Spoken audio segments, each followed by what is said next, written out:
तो without wasting time आज का वीडियो शुरू करते हैं। तो आज हम इस वीडियो में एंजल वन के ऊपर बात करने वाले हैं। आज इस स्टॉक में 7% की जोरदार गिरावट देखने को मिली है। ये गिरावट कितनी बड़ी है इसका अंदाजा आप इसी बात से लगाइए कि इतना रिटर्न एफडी साल भर में दे पाती है। तो सबसे पहले इस स्टॉक के हम सपोर्ट जोन देखने का प्रयास करते हैं कि मान लीजिए स्टॉक यहाँ से और गिरता है तो कहाँ तक आ सकता है। तो यहाँ पे हमने इस स्टॉक का डेली चार्ट खोल रखा है।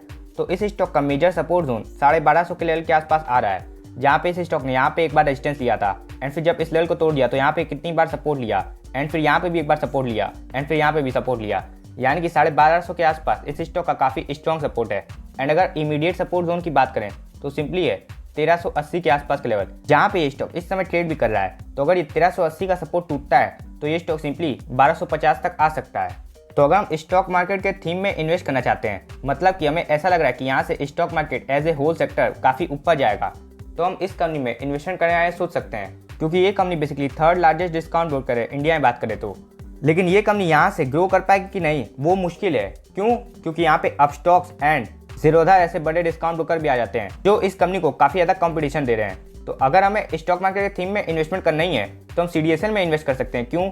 क्योंकि वो एक डिपॉजिटरी है, मतलब कि स्टॉक मार्केट में कोई भी ब्रोकर सफल हो या असफल, हम अपने शेयर तो सीडीएसएल में ही रखेंगे। तो इसीलिए इस कंपनी को काफ़ी अच्छा फायदा हो सकता है। बहरहाल अगर हम इस कंपनी में इन्वेस्टमेंट करते भी हैं तो हमें ज़्यादा इन्वेस्टमेंट नहीं करनी चाहिए, क्योंकि काफ़ी छोटी कंपनी है। तो ये तो हमने देख लिया सपोर्ट जोन। वहीं अगर हम इस स्टॉक का आरएसआई इंडिकेटर देखें तो इस स्टॉक का आरएसआई इस समय 42 पे है, यानी कि ये स्टॉक इस समय साइडवेज ट्रेंड में जा चुका है। तो अगर इस स्टॉक का आरएसआई यहाँ से गिर के 40 के नीचे आ जाता है तो ये स्टॉक डाउन ट्रेंड में जा सकता है एंड वहाँ से गिरावट देखने को मिल सकती है। लेकिन वहीं ये स्टॉक यहाँ से रिवर्ट दिखा देता है एंड इसका आरएसआई 60 के ऊपर जाता है तो वहाँ से अप ट्रेंड की संभावना बढ़ जाती है। तो इसीलिए अगर आप 80% इन्वेस्टमेंट करते हैं तो आपको थोड़ा कॉशियस रहना है एंड ज़्यादा इन्वेस्टमेंट नहीं करनी है। तो मान लीजिए आप यहाँ पे थोड़ी मोड़ी इन्वेस्टमेंट करते हैं एंड उसके बाद ये स्टॉक नीचे गिर जाता है तो आपको नीचे भी थोड़ी मोड़ी इन्वेस्टमेंट करने का मौका मिलेगा एंड यहाँ से स्टॉक ऊपर भाग जाता है तो जितनी इन्वेस्टमेंट आपने यहाँ पे की है उसका आपको ऊपर जाने में थोड़ा तो फायदा मिलेगा। वहीं इस स्टॉक की मूविंग एवरेजेस देखें तो ये स्टॉक अभी अपने 20 डे एंड 50 डे दोनों ही मूविंग एवरेज के नीचे है। 100 डे मूविंग एवरेज के आसपास इस समय ट्रेड कर रहा है एंड 200 डे मूविंग एवरेज के ऊपर है, यानी कि जिस लेवल पे ये स्टॉक ट्रेड कर रहा है वो काफी क्रूशियल सपोर्ट है, क्योंकि वहाँ पे 100 डे मूविंग एवरेज भी आ रही है।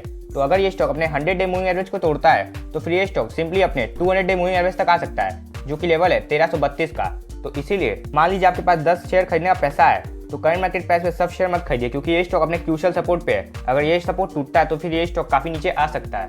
वहीं इस स्टॉक की हेकेन कैंडलस्टिक देखें जो कि हमें इस कंपनी की चाल बता देगी कि ये कंपनी मूव कैसे करती है। तो यहाँ पे एक तरफा ग्रीड का माहौल था, उसके बाद छोटा मोटा फियर का माहौल आया, उसके बाद फिर से ग्रीड का माहौल, उसके बाद फिर छोटा मोटा फियर का माहौल।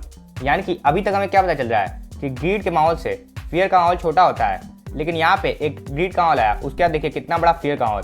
लेकिन फिर से स्टॉक अपने पुराने चाल पे आ गया, एक ग्रीड का माहौल फिर छोटा मोटा फियर का माहौल, फिर एक ग्रीड का माहौल, फिर यहाँ पे एक छोटे मोटे फियर के माहौल की प्रोबेबिलिटी बढ़ रही है। तो इस कंपनी के चाल के हिसाब से यहाँ पे एक छोटा मोटा फियर का माहौल आ सकता है एंड वो फियर का माहौल पिछले वाले ग्रीड के माहौल से छोटा होगा। यानी कि हेकेन कैंडलस्टिक के हिसाब से अगर स्टॉक गिरता है तो 1300 के आसपास ये स्टॉक सपोर्ट लेने आ सकता है, जहाँ पे एक साइकोलॉजिकल सपोर्ट भी आएगा।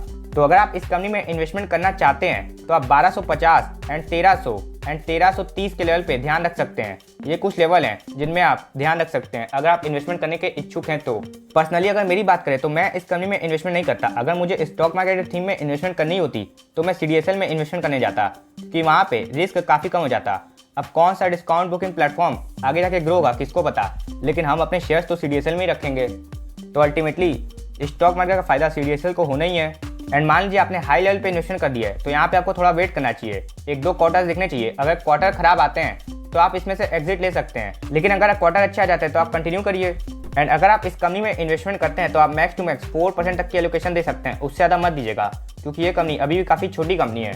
तो उम्मीद है आपको वीडियो अच्छा लगा होगा।